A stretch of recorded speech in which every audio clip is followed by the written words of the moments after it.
Que a paz do Senhor reine em cada coração. Amém. Quando eu era menino, eu estudei piano. E a minha professora era muito dedicada. E tinha uma vocação toda especial para ensinar. E depois de alguns meses de instrução, ela disse, agora nós vamos tocar o piano a 4 mãos. Eu estranhei, disse, como que eu vou conseguir tocar 4 mãos, né? Então ela disse, você presta atenção na tua parte e eu vou tocar a minha. Você não olha para a minha partitura aqui, você olha na sua. Foi bastante difícil no começo, porque eu começava a tocar e eu via outro som. Ele diz, não preste atenção no que eu toco. Toca a sua partitura. E assim foi, algumas vezes, aí eu passei a gostar. Ficou muito bonito, tocando ao piano, tocando a 4 mãos ao piano. E agradeço muito a minha professora que me ensinou a música.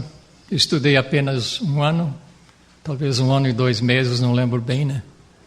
E nunca mais estudei música. Então o que aprendi, que eu exercito hoje, foi baseado no que aprendi na escola com a minha professora Esther. Muito bem. A partitura a 4 mãos. Bem, a partitura é o que temos no inário, né? Aqui nós temos a partitura do hino, né? Está aqui. Aqui estão as linhas, as 5 linhas que são a pauta, o pentagrama, sobre as quais são escritas as notas. As notas são apenas 7. E além das notas nós temos os acidentes, bemóis, sustenidos, B4, etc, etc, né? Mas temos apenas 7 notas que são grafadas nas 5 linhas e 4 espaços. E temos também os princípios básicos da música, que são melodia, harmonia e ritmo. Por exemplo, melodia. Então, todo hino tem a melodia. Sentado aos pés de Cristo. É a melodia do hino, né? Bem de manhã, embora o céu sereno. É a melodia. Então, a melodia é a combinação dos sons sucessivos. Então, nós escutamos muita música, dizem música por aí, mas nós ficamos atormentados muitas vezes com um barulho, com sons. Passam carros aí, em muitas casas, tem aqueles sons, não lembro como chama o nome daqueles sons, dum, dum, dum, que deixa a gente louco, né? Então isso não é melodia. Isso aí é um som maluco, perturbador, né? Então a boa música, ela tem a melodia. E uma boa melodia soa bem aos nossos ouvidos. E a melodia não fica só. Então tem que ter também a harmonia. A harmonia já é a combinação dos sons simultâneos. Então, na nossa linguagem simples, nós temos aqui as 4 vozes. A primeira, a segunda, tenor e baixo. Ou soprano, soprano, contralto, tenor e baixo. Representados na pauta, no pentagrama, né? Então, nós temos a combinação dos sons simultâneos. Então, o coral, o quarteto, quando canta, são 4 vozes. Então, aí é a harmonia que deve existir entre essas notas, esses sons. Se não existir harmonia, aí bagunça tudo, não é? E depois temos também o ritmo, que é o compasso. O compasso é a combinação dos valores. Então, nós temos os tempos aqui que determinam o cântico. E se não houvesse o tempo certo, né, para observar, então o cântico seria uma bagunça. Um puxaria mais a nota, o outro menos, o outro... Enfim, seria uma bagunça. Então, na música deve ser observado o ritmo, o compasso, né, o valor de cada nota. E nós temos os tempos que devem ser observados, quaternário, ternário, binário, né? E temos valores das notas semibreve, mínima, semínima, colcheia, semicolcheia, fusa e semifusa. Esses são os valores das notas que nós temos no inário. Fusa e semifusa não aparecem porque são 1/8 e 1/16, 16 notas para um tempo, né? Então não existe isso no inário, só existem outras músicas. Muito bem, então muito poderíamos falar sobre a música, sobre os elementos escriturísticos, né, da música, mas nós queremos direcionar o nosso tema, a nossa exposição para a partitura a 4 mãos. A 4 mãos. Então, o casal tem o piano da vida. E nesse piano da vida, o casal deve tocar sempre a 4 mãos. Quando um toca sozinho, aí ele está sozinho, está sem a companheira, ou sem o companheiro, né? Então, no piano da vida, o casal devem tocar juntos. E para que haja uma boa combinação, então devem ser observados os tempos, os valores, a melodia, observar todos os característicos da música, né, traduzidos na vida conjugal, na vida do lar. Então isso é muito, muito importante e fundamental. Então, se temos alguns exemplos, aqui eu não consigo ver exatamente, né, os dois tocando. Aqui fica um pouco fosco, né? Mas aí está a partitura a 4 mãos. O primeiro casal que desrespeitou esta ordem foi Adão e Eva. Todos os dias tocavam juntos na vida. O que um fazia, o outro fazia também. Havia perfeita unidade. Até que um dia Adão estava tocando no piano da vida, Eva deixou de tocar e saiu. Foi em busca de outro piano. E Adão ficou tocando sozinho. Aí não deu certo. E a Eva foi passear e encontrou alguém que estava tocando um piano também. E ela ouviu e gostou e sentou-se ao lado daquele para tocar o piano juntos. Só que provocou o maior desastre da vida, né? Nós sofremos por causa disso aí, que Eva deixou de tocar no seu piano junto com o marido e procurou outro piano. E ali caiu no pecado, na desgraça. E assim nós sofremos por causa disso aí. Então, o piano, a partitura a 4 mãos, significa a perfeita unidade de ambos. Nós já lemos na lição hoje várias orientações, né? E conforme já sabemos e estudamos por nossa experiência, né, que o casal somente é feliz quando os dois cantam a mesma canção. Muito bem, temos vários exemplos, né? Vários exemplos da Bíblia. Isaac e Rebeca, eles eram desunidos. Rebeca tinha um pensamento, Isaac tinha outro pensamento.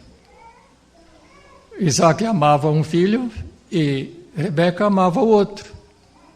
E Rebeca deu um conselho muito ruim para o seu filho. E procedeu e praticou um engano e levou o filho a sofrer muito na vida. E sabemos muito bem a história, né? Jacó e Esaú eram dois irmãos, e a atitude de Rebeca provocou a inimizade entre esses dois irmãos, que um quis matar o outro. Jacó teve que fugir para bem longe, e por causa da promessa do irmão, Esaú, né, queria matá-lo, e Jacó ficou isolado dos seus pais, e Jacó não teve mais o privilégio de rever a sua mãe. Rebeca se arrependeu profundamente do pecado que havia cometido, né? E foi um resultado desastroso, a desavença entre o casal. Então isso acontece muito em nosso meio, né? Às vezes o pai diz alguma coisa para o filho, exige alguma coisa e a mãe diz outra.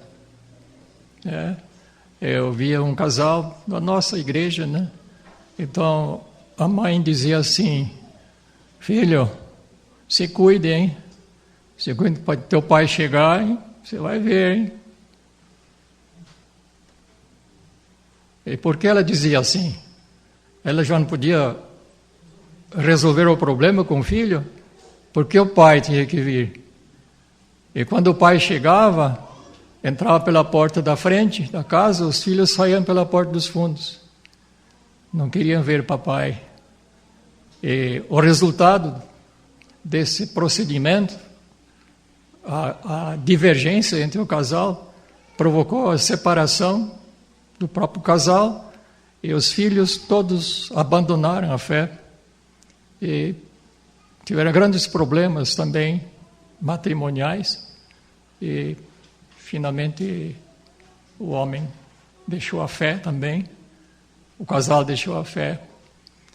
Ele já morreu, já faleceu, mas é um procedimento muito errado, né? Muito errado. Então, o piano da vida do casal deve ser sempre tocado a quatro mãos e deve existir melodia, harmonia e compasso. Compasso certo. Jacó disse lá, quando repartiu o seu pessoal, disse: vocês vão à frente e eu vou andar conforme o passo dos meninos. Muito bem, aí está o piano aí, quatro mãos, né? Então, as regras devem ser obedecidas para que o som do piano seja harmonioso, maravilhoso, né? Muito bem. Encontramos Áquila e Priscila, lá no livro de Atos, fala várias vezes sobre esse casal. Havia perfeita harmonia entre eles, e a mulher se destacou. Ela se destacou, ela teve mais trabalho, mais iniciativas do que ele, mas andavam juntos. Ela propunha e ele concordava, e assim juntos trabalharam como grandes missionários no tempo do apóstolo Paulo. Então havia perfeita harmonia. O som do piano era produzido harmoniosamente e soava soava muito bem aos ouvidos de todos. Muito bem. Nós temos um vizinho que a atitude deles me impressiona. Todas as manhãs, no horário determinado, costumeiro, então a mulher abre os 2 portões e fica do lado de fora, parado.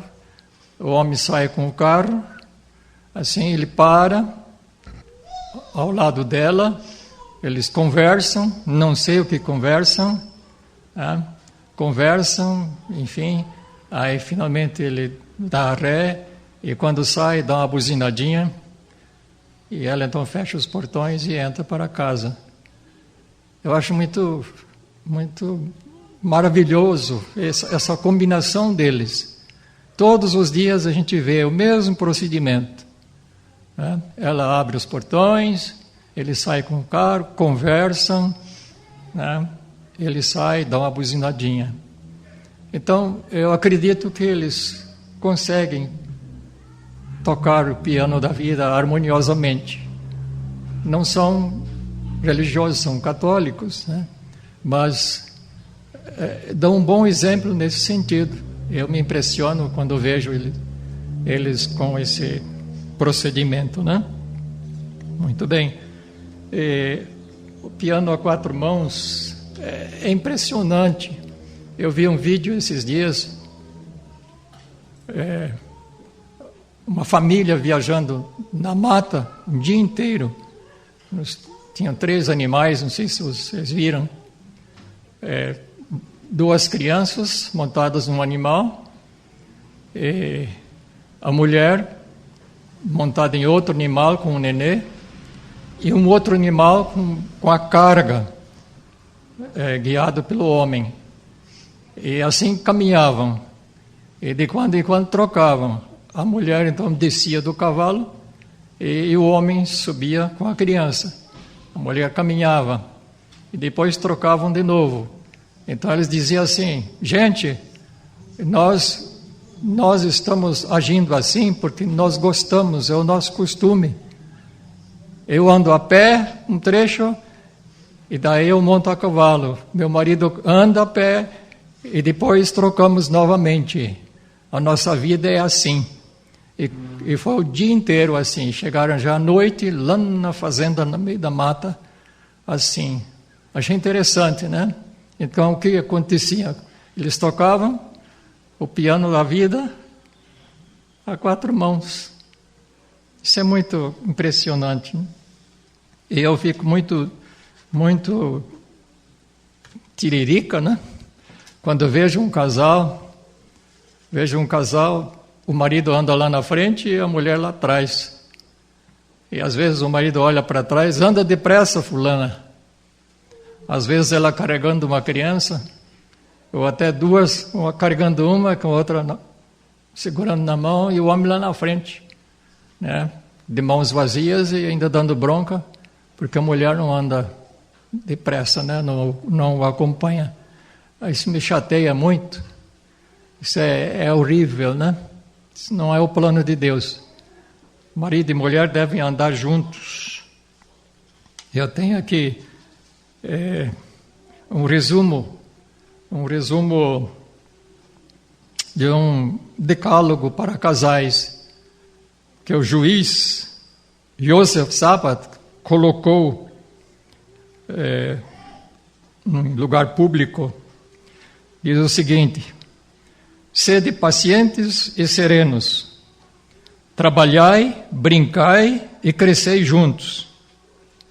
Evitai as desavenças pequenas, as grandes tomarão conta de si mesmas. Sede conciliadores, é esse o antitóxico que destrói o veneno das brigas. Nunca sejais rabugentos. Tendes respeito aos vossos pais, não os critiqueis, mas também não aceiteis críticas da sua parte. Estabelecei o vosso próprio lar, nem que seja em um só quarto. Lutai um pelo outro, nunca um contra o outro.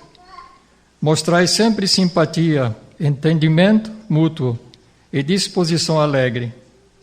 Construí vosso lar sobre a fé religiosa e nunca deixeis passar um só dia sem ter desperdoado tudo, deixando a pedra limpa, por assim dizer.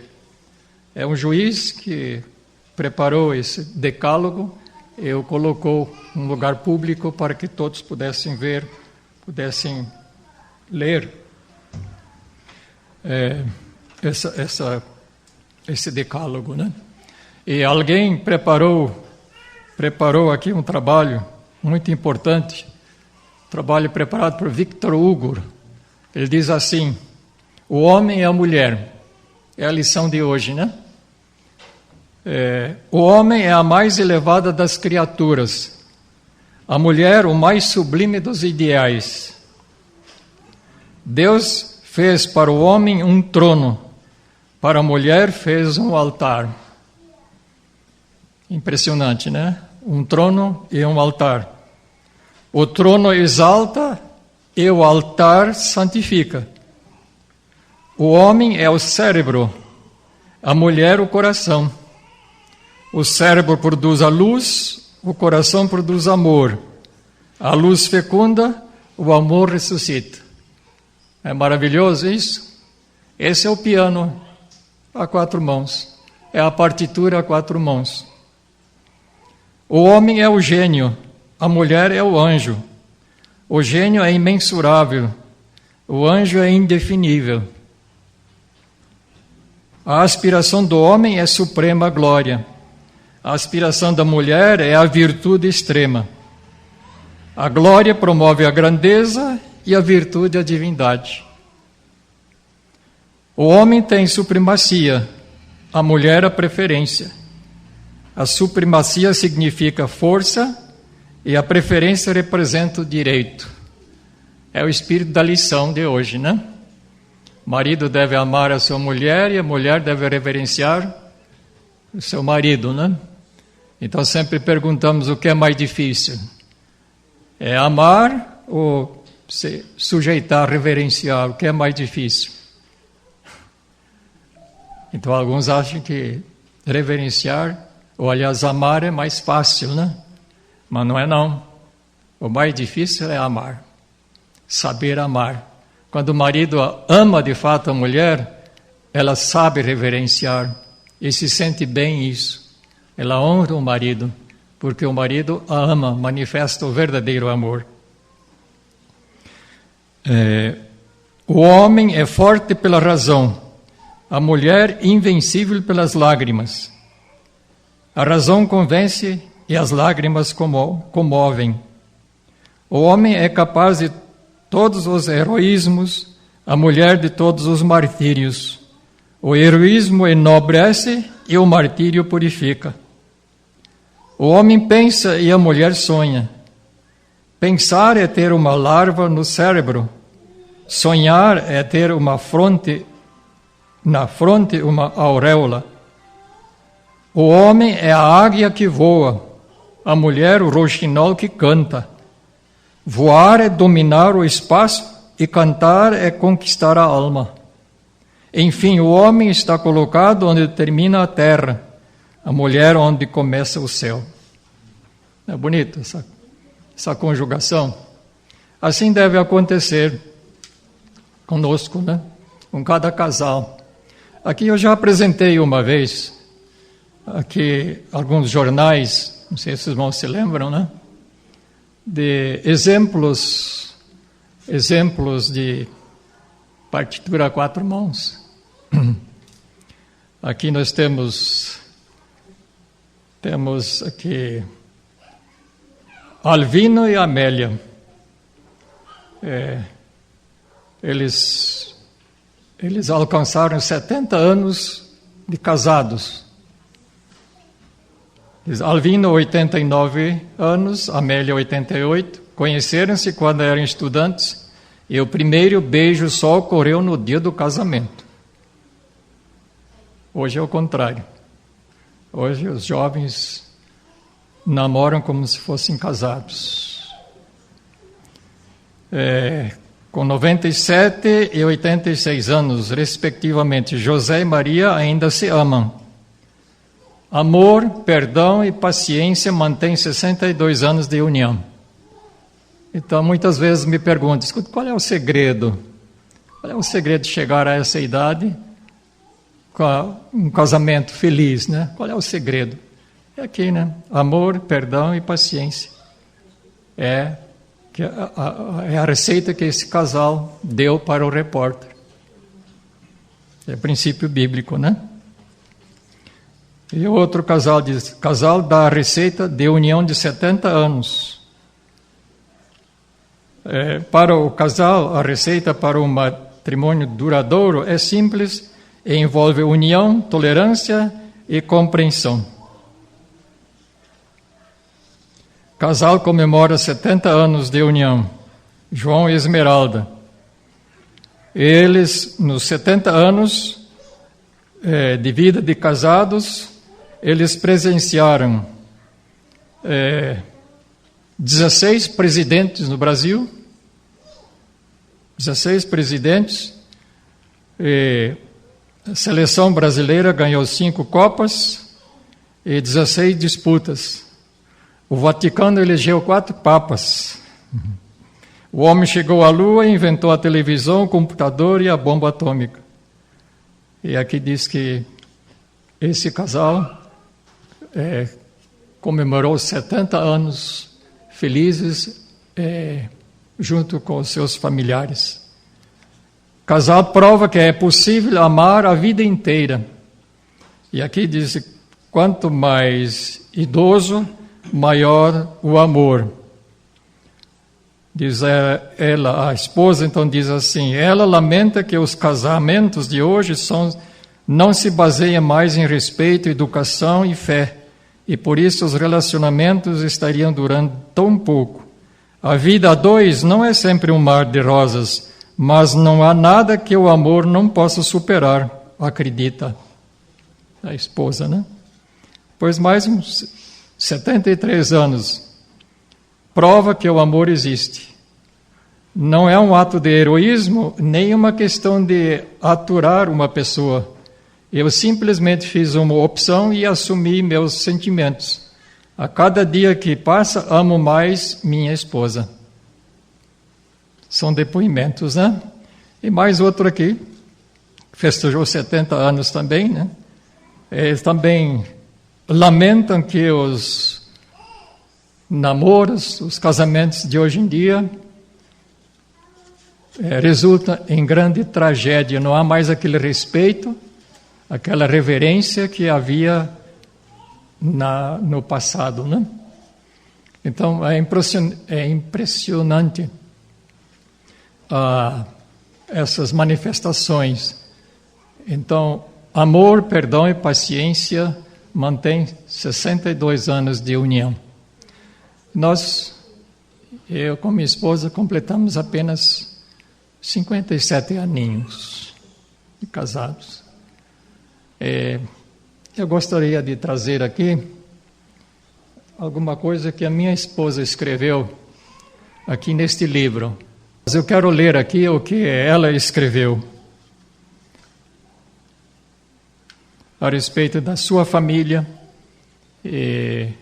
o desfecho, e o que ela encontrou e como encontrou. E os meus antepassados eram descendentes de portugueses e espanhóis. Meu avô paterno, Emiliano Teixeira, nasceu em Lavras do Sul e se casou com Maria Cordulina Borges. Lavras já foi uma cidade próspera por causa da extração de ouro, mineral outrora muito abundante naquela região. Meu avô materno, Casimiro Lúcio Barbosa, foi convocado para lutar na guerra, mas preferiu ficar ao lado da família e a esposa Leoncina Duarte e os 3 filhos. Com isso em mente, fugiu da região de Cruz Alta para Lavras do Sul, onde terminou de criar os filhos. Faleceu de problemas cardíacos. Assim sendo, meus pais se casaram em Lavras e produziram numerosa família. No início de sua vida de casados, tiveram o bendito privilégio de conhecer a verdade do sábado e, mais tarde, se tornaram membros do movimento de reforma sendo os únicos das duas famílias a tomarem a decisão ao lado da verdade presente. Meu pai e um tio foram convocados para servir o exército em plena guerra de 1944, e nessa época minha mãe, Lídia Barbosa Teixeira, foi batizada grávida do quarto filho, o qual, ao nascer, recebeu o nome de Mateus. 6 meses depois, meu pai, João José Teixeira, já livre do exército, também desceu as águas batismais. A família continuou crescendo até alcançar 12 filhos, o que estava de acordo com o plano de meu pai. Sou a 6ª filha do casal. Minha mãe, com a saúde muito debilitada, faleceu junto com o 12º filho, deixando sozinhos o marido e seus filhos. Meu irmão mais velho, Antenor, se casou 1 ano depois da morte da minha mãe, e outros 2 irmãos, Edson e Mateus, atenderam ao convite do Salvador e ingressaram no campo da colportagem depois do batismo. Alguns colportores visitavam nossa igreja e famílias de Lavras, e assim as 2 irmãs mais velhas, Solange e Helena, se casaram com 2 colportores, Valdivino José da Silva e Gênison Andrade Correia. Nós, os mais novos, fomos divididos em famílias por algum tempo e quis a providência divina o retorno dos 4 menores para junto do Pai, e assim passamos juntos 4 anos. Deus, em sua palavra, promete não abandonar os órfãos. Não muito tempo depois, meu pai aceitou um convite do genro Gênison de se mudar para Palotina, onde havia muitos jovens e uma igreja bem animada. Assim eu, minha irmã Zeneida e meus irmãos Paulo e Enos encorpamos esse grupo de jovens. Foi em Palotina que, pela graça e misericórdia de Deus, encontrei minha outra metade e nos unimos em casamento. Na época eu estava com 17 anos e segui a trilha da verdade. Tivemos nosso filho primogênito nessa abençoada igreja, e quando esperava o 2º filho, fomos chamados para colaborar diretamente na obra do Senhor. De Palotina nós mudamos para Umuarama, onde havia uma igreja composta por muitas famílias. De Umuarama fomos transferidos para Ponta Grossa, onde nasceu nossa filha. Assim, com nossa família completa, fomos trabalhando, semeando e colhendo para o Mestre. Nossas mudanças foram muitas. Vimos nossos filhos, Rodolfo, Haroldo e Lilian, crescerem, tornarem-se adultos e constituírem suas próprias famílias, que nos deram 7 netos. Louvado seja Deus por isso. Então, o que eu quero destacar aqui, já todos perceberam, né? Pela providência de Deus, houve uma mudança da família para Palotina. E segundo a expressão da minha esposa, o que ela diz aqui? O que ela encontrou em Palotina? Outra metade, né? Então, damos graças a Deus por isso. Assim deve ser a outra metade. As 2 metades se completam. E quando isso não acontece na vida matrimonial, é muito difícil, né? Muitos lutam, não conseguem vencer, abandonam a fé ou se desunem, né? Há divórcio, etc, etc, né? Mas eu sou muito grato a Deus, porque Ele nos guiou em todos os nossos caminhos, em nossa trajetória. Ele trouxe a Elisa para perto da gente. Nós nunca nos conhecíamos, né? Mas Deus quis que assim fosse, e não demorou muito. Nós nos comprometemos. No dia 6 de janeiro foi o nosso noivado, muito simples, né? Só foi ao pai dela para perguntar se pedir a moça em casamento. Ele concedeu e já em 26 de abril nós casamos. E estamos aqui felizes. Nosso casamento foi muito simples, não teve aqueles aparatos de hoje, mas nem por isso deixamos de ser felizes. Graças a Deus, né? Hoje podemos dizer que podemos chegar perante o altar do Senhor com verdadeiro e puro amor, né? Dou muitas graças a Deus por isso. Eu tenho em mãos também as bem-aventuranças para os casais cristãos. Diz assim: bem-aventurados são o esposo e a esposa que continuam sendo afetuosos, respeitadores e amorosos, depois que as campânulas nupciais tenham deixado de soar. Bem-aventurados são o esposo e a esposa que são tão condescendentes e corteses um com o outro, como são com seus amigos. Bem-aventurados são aqueles que têm bom humor, porque esse atributo será um meio disponível para observar ou absorver o impacto dos golpes da vida. Bem-aventurados são os casais que se abstêm do uso de bebidas alcoólicas. Bem-aventurados são os que amam o seu cônjuge mais que a nenhuma outra pessoa no mundo e que cumprem alegremente sua promessa matrimonial de fidelidade e de ajuda mútua por toda a vida. Bem-aventurados são os que chegam a ser pais, porque os filhos são uma herança do Senhor. Bem-aventurados são aqueles que dão graças a Deus pelo alimento antes de participar dele e que separam algum tempo cada dia para a leitura da Bíblia e para a oração. Bem-aventurados são os cônjuges que nunca se expressam em voz alta e que fazem de seu lar um lugar onde nunca se ouve uma palavra de desânimo.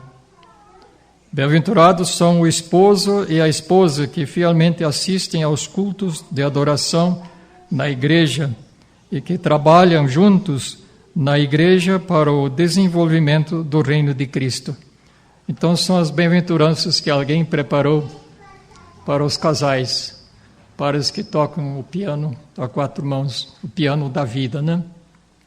Então voltamos a dizer que os princípios musicais, eles devem ser obedecidos estritamente para que haja harmonia, para que haja melodia. Então, na vida do casal, então deve ser obedecido às regras que Deus estabeleceu na sua santa palavra. E entre o casal deve existir um acordo mútuo. O que a gente conseguiu fazer, pela graça de Deus, é cavar uma sepultura no coração da esposa e uma sepultura no coração do esposo. E as minhas faltas, ela sepultou. E as faltas dela, eu sepultei. E conseguimos chegar aqui, pela graça de Deus, com essas diferenças que sempre surgem, né? E todo casal tem isso, né? Tem os altos e baixos da vida, e o ajuste das duas metades, às vezes cria atrito, enfim, mas depois de ajustado, aí forma o propósito divino, né? Então, essas coisas nos devem impressionar e incentivar para que possamos viver, exemplificar as regras, as virtudes cristãs, os mandamentos de Deus, e que aquela receita que Deus deu, aquela ordem, portanto, deixará o varão o pai e a mãe, se unirá à sua mulher. Enfim, isso deve ser obedecido. também, porque o casal deve fundar o seu próprio lar e não deve haver interferência de outros, né? Cada lar deve viver a sua vida, embora conselhos e orientações devem existir, tanto da igreja como dos pais, seja lá de quem for, né? Conselhos sempre são ricos, mas a vida em si deve ser vivida em separado, né? E o desejo de Deus é que cada lar seja um pedacinho do céu. A serva do Senhor diz assim: se tiverdes a presença de Deus e possuirdes coração sincero e amorável, mesmo um lar humilde, pleno de ar e de luz, será para a vossa família um céu na terra. O lar deve ser tudo o que a palavra implica. Deve ser um pequeno céu na terra, um lugar em que as afeições são cultivadas em vez de serem calculadamente reprimidas. Nossa felicidade depende deste cultivo de amor, simpatia e verdadeira cortesia de um para com o outro. O céu deve começar aqui na terra. Se ele não começa aqui, jamais poderemos viver lá, porque não vai dar certo, né? Não nos vamos acostumar com as ordens, com o sistema de lá. Então o céu deve começar aqui. E quão doce quão maravilhoso é uma família bem ordenada, que vive em paz, que preenche os requisitos, que outros se sintam bem nesse lar. E os anjos, o texto que eu transcrevi, né? Que os anjos visitam a miúdo o lar em que existe paz, em que existe o verdadeiro amor, o casal que vive unido e que tributo ao amor não exige, né? Então, os anjos visitam frequentemente um lar dessa natureza, né? O céu deve começar aqui na terra. Quando o povo de Deus estiver cheio de mansidão e ternura, compreenderá que sua bandeira sobre eles é o amor e seu fruto lhes será mais doce ao paladar. Farão aqui embaixo um céu em que se preparem para o céu em cima. Lembrai-vos de que no céu não há desordem e que vosso lar deve ser um céu aqui embaixo. Irmãos, nós lançamos na internet, né, no Zap, o nosso aniversário de casamento, e a gente colocou isso em vários grupos de pessoas isoladas também, e recebemos tantos parabéns, muitos parabéns, e fiquei maravilhado e comovido pelas palavras que nós ouvimos a respeito da nossa vida de casal, né?